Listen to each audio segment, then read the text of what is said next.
I'm Teresa Carraggio, and this is Third Paradigm.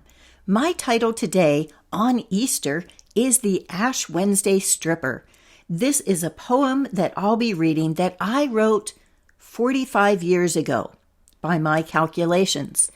And this will be a prequel to the interview that I'm doing with Tori Alexander, V.N. Alexander, who wrote the Girlie Playhouse, which will be coming out this month.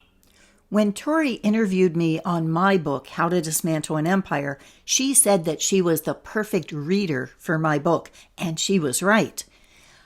In a crazy synchronicity, I don't think there could be a better reader for the Girlie Playhouse than I am. Here are 3 reasons that I'd give. The Girlie Playhouse is about the transition where a stripper club that is very female-friendly, that makes it where it gives freedom of expression and sexuality to the women, gradually transitions into something that is for money and that becomes geared towards men. That's, I think, in a nutshell, what has happened over the last 5,000 years.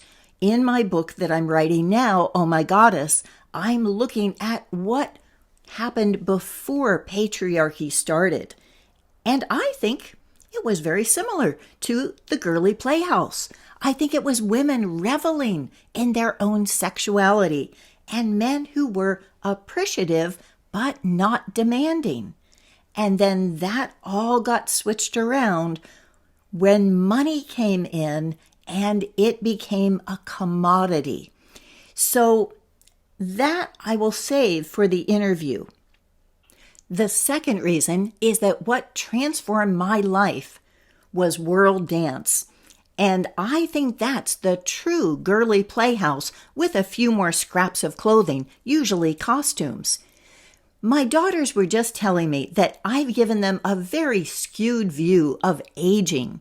I'll be turning 69 this month, and at 60 was when I started dancing. So they just think that 60 is when you become sexy and vibrant and start doing lots of things like aerial and dance and salsa and let loose because your work is done raising kids and now it's your time to have fun. That's really what Worldanz is all about. During COVID, in the room next to me, because Gina, the teacher, lived here at that time, we would put on performances that were all Zoomed because we couldn't get together. So we felt a real duty to make sure that people were laughing. So in that clip that Lisa just sent me, we were aliens and we were dressed up and we came zooming into the frame during the song Happy.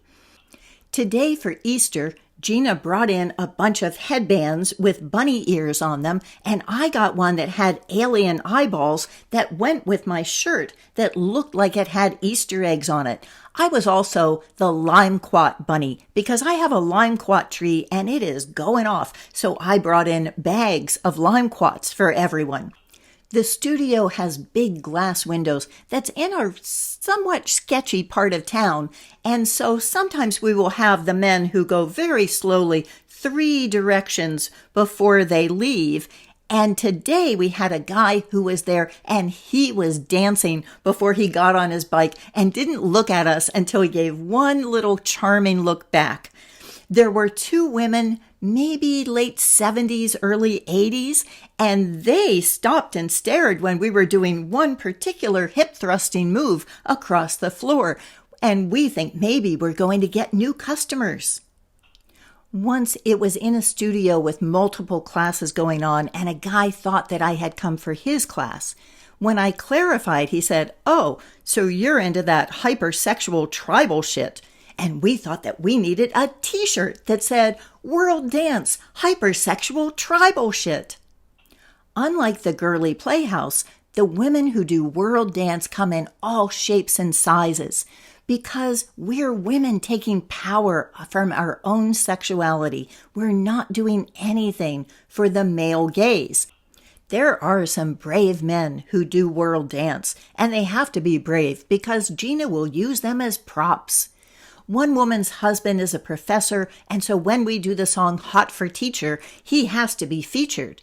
And of course, when you do It's Raining Men, we need to get all of them in the center of that room. There is so much appreciation for women and so much enjoyment of how bodies can move. But you can't have an ego. And that's the critical difference, I think, because when you're coming into this and you're seeing it as something that is just for fun and to see how far you can go, it makes the world of difference. And the third reason I am the perfect reader for the Girlie Playhouse is because some of my best friends have been strippers. One in particular, Virginia, whose I wrote this poem for. The Ash Wednesday Stripper. Anyone can leap. The art is to fall well, softly into hardwood as if it were dough, unclenching like a fist, releasing like dust dropped into ashes. Defense can turn against you. Safer to befriend the ground. Its solid answer the same to every attempted escape. The prima donnas toss themselves in the air like handkerchiefs. The nimble men catch them still fluttering. You dance alone and naked, turning on a phrase, a toe, an impulse. You wear only gravity, and it becomes you. Sometimes you dance in opera gloves and the black helmet. Other times you dance simply, like a peahen in ashes. And sometimes after you've reached bare skin, you continue to strip down to the surreal. Using your teeth, you peel away fingers and leave one hand furred as a violet leaf. The other sparkles green with bottle glass. Each foot you kick off into the wings unleashes a talon curving inward. Flames leap like salmon up your rippling spine, while embers sizzle through the snow wall of your stomach. Each leg wavers, straight as incense. Each breast stares unblinking, guileless as dog's eyes. You are the undone high school girl on the back of the motorcycle, the gazelle in the black mask, the nurse, the nun, the fantasy. But after all these costumes have been stripped and shed, you're again a woman dancing frankly into the earth, learning how to fall just by falling. I realize I've made a small tradition of reading poetry on Easter. So for more, here's Happy Rising Day, which has the poem Mollusk and Diamonds. And this is my poetry playlist, and I am looking forward to an excellent conversation with Tori.